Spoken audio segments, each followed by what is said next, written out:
So in the end, after looking at all of our different options, we chose a Jeep Grand Cherokee. But why a Jeep WJ? Well, it's a great platform for an expedition rig. A good mid-size SUV that's small enough to fit through some tight trails, but big enough on the inside to accommodate 4 adults easily. And best of all, there have been over 1.4 million of these trucks built. So finding parts for one, if we're ever stuck somewhere, should be pretty easy. Up next, if we're going to travel the world, we need to strengthen the suspension and toughen up the axles.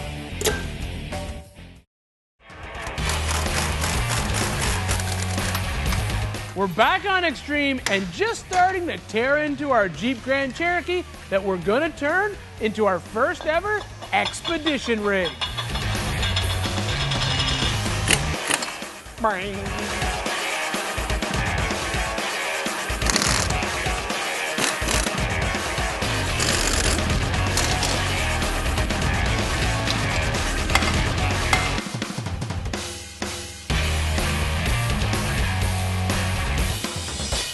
When you start modifying a Jeep Cherokee, no matter what model it is, and you're looking for parts, one name is always going to come up, and that is Rusty's Off-Road, and for a good reason. They've been specializing in Jeep Cherokees for decades. So we gave them a call, told them about our expedition rig, and they suggested that we upgrade the suspension to one of their long arm 6.5-inch kits. Up front, it has an adjustable track bar and radius arms to replace the factory suspension, which is very typical of a Rusty's off-road kit. In the middle is a new cross member to replace the factory piece. Now out back, it's just a heavier dutier version of the Jeep's factory suspension. Set of longer, lower arms that'll key in off the Jeep subframe, and on the top, the Cherokee actually has an upper Y-link configuration to locate the axle. Now Rusty's shipped us a heavy-duty version that obviously is fully adjustable with heim joints on all 3 ends and a heavy-duty bracket that'll mount off the top of our axle housing. Now you may be thinking that 6.5 inches of lift, that's a lot of height just for a 33-inch tall tire, and actually you're right. But what we're concerned about here is the weight of everything that we're going to add to this truck, basically pushing this lift down a couple of inches. So the plan is we'll install it at 6.5, finish the truck completely, hook the trailer up, load all the gear in it, and check it then. If we want it to sit a little bit lower, all we have to do, swap out the spring.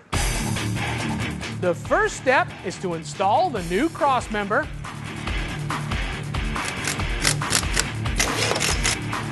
Then assemble the radius arms and adjust them to the correct length.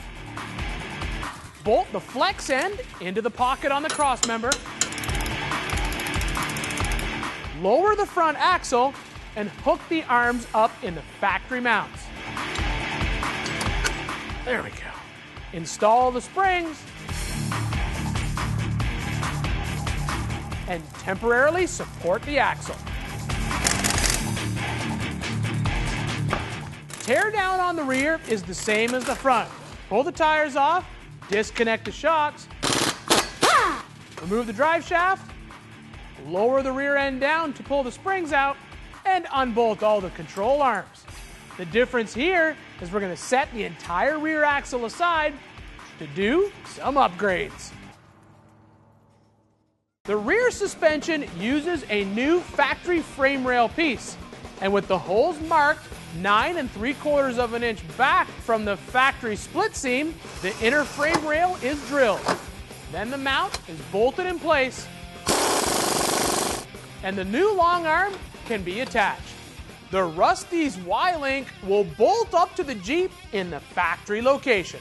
So with our heavy-duty Y-Link bracket mounted to the axle in the factory location, we're ready to install our completely rebuilt rear end. And that is the first step into turning our WJ into an expedition rig. Next time we got it back in the shop, we'll go ahead and deal with some body protection, both front and rear, and then we'll start adding all those things that make an expedition rig expedition-y.